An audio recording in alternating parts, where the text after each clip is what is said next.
Well, hello, good people. It's your girl Qotd Styles, and today I am going to do a video based off of Pocket Prep, going over the question of the day and a few other questions in preparation for people taking the NCE. If you're interested, please stay tuned.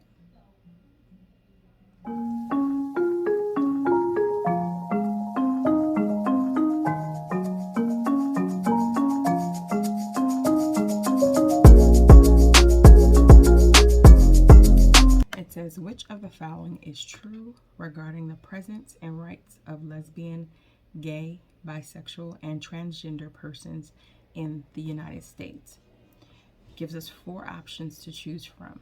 The first one is, all states have had at least one openly LGBT state official in recent years.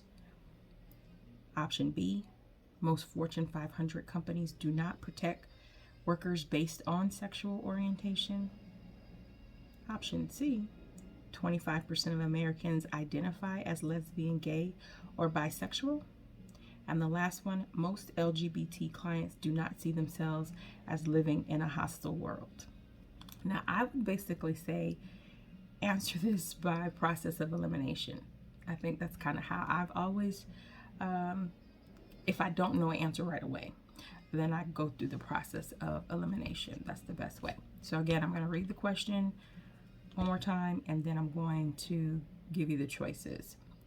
Which of the following is true regarding the presence and rights of lesbian, gay, bisexual, and transgender person in the United States? A, all states have had at least one openly LGBT state official in recent years. Most Fortune 500 companies do not protect workers based on sexual orientation. 25% of Americans identify as lesbian, gay, or bisexual, or most LGBT clients do not see themselves as living in a hostile world. I'm going to go with all states have had at least one openly LGBT state official in recent years. All right, so that's what I see. I've selected it, and now it says submit. And it is correct. All right, it's correct. It says show the explanation. The correct answer, all states have had at least one openly LGBT state official in recent years. Though lesbian, gay, bisexual, and transgender persons face frequent and pervasive discrimination in our society, the last decade has resulted in some progress related to the LGBT population. All states have had at least one openly LGBT state official, and there are a few openly LGBT elected national officials as well. Of all Americans, 3.5%, not 25%, identify as LGBT. Almost all Fortune 500 companies, 91%, protect workers based on sexual orientation. And in 2013, the United States Supreme Court declared that no state is allowed to ban same-sex marriage.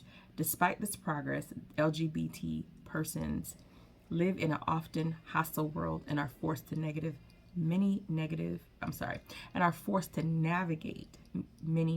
interactions due to discrimination. And the reference source is Andrew Hellwig, a study guide for the National Counselor Examination, NCPCE, 7th edition, chapter 2, pages 71, 72. And this is why when I talked about resources that I use in my other video, I ended up buying Andrew Hellwig's study guide, because the Pocket Prep, it seemed like a lot of their answers, their questions, answers were referenced from his book. So that is the question of the day.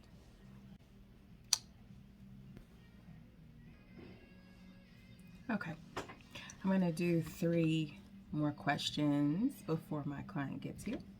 All right. R.K. Coyne, C-O-Y-N-E, developed 4 levels of group intervention.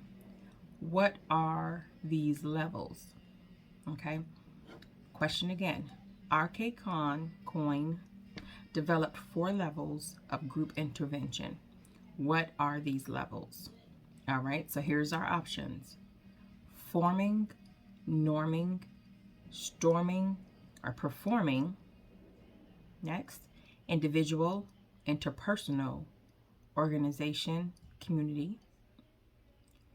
Initial, transition, working, termination. Assessment, planning, treatment, evaluation. Take a moment and think about that.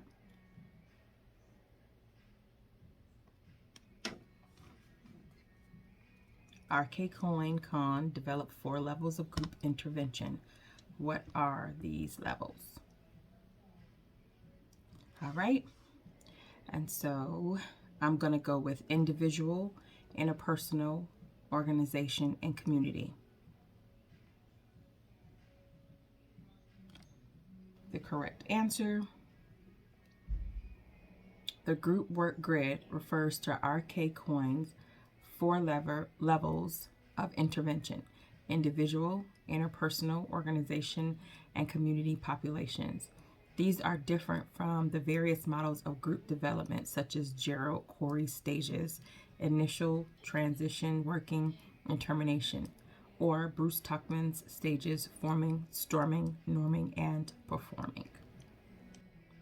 This next one is going to be an intake assessment and diagnosis.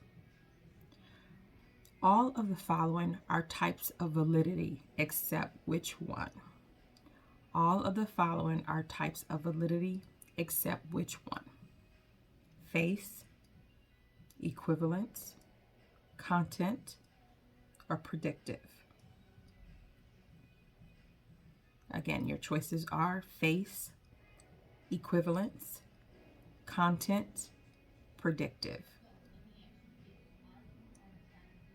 Okay, validity refers to the extent to which a test measures what it is meant to measure. For example, if a test is created to measure a person's language skills, the test is only valid if it does actually measure the specific language skills it is meant to measure. There are many types of validity, including face validity, in which the test looks to be valid; content validity, in which the test material comes from a certain domain; and predictive validity, in which the test makes predictions that are confirmed later. There is not a concept known as equivalence validity. And again, that's the reference source is Andrew Helwig. And the last question, which is the category is areas of clinical focus.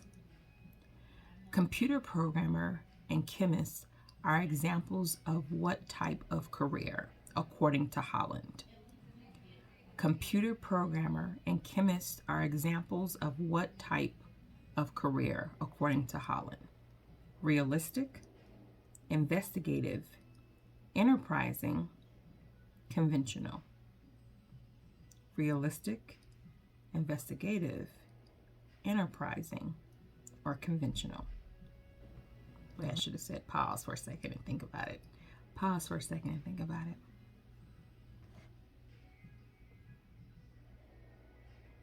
All right. Well, I chose investigative.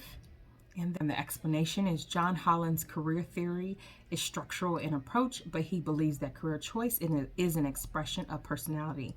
He identified 6 personality types that develop due to parental influences, genetic factors, and environment.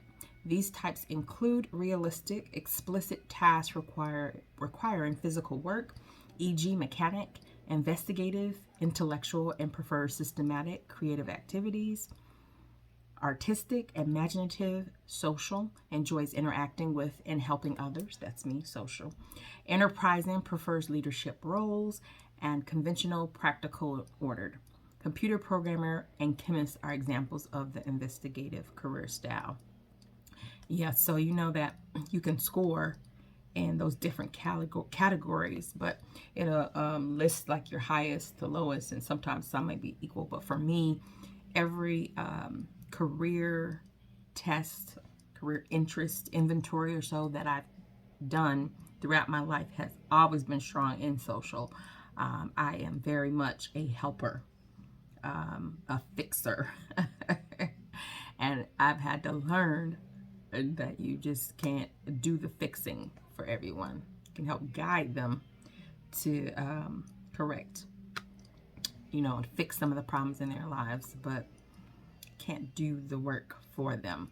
So that was it, or that is it for today. I will have some more counseling material coming forward. So please give this video a thumbs up. And until next time, take care. Have a blessed day.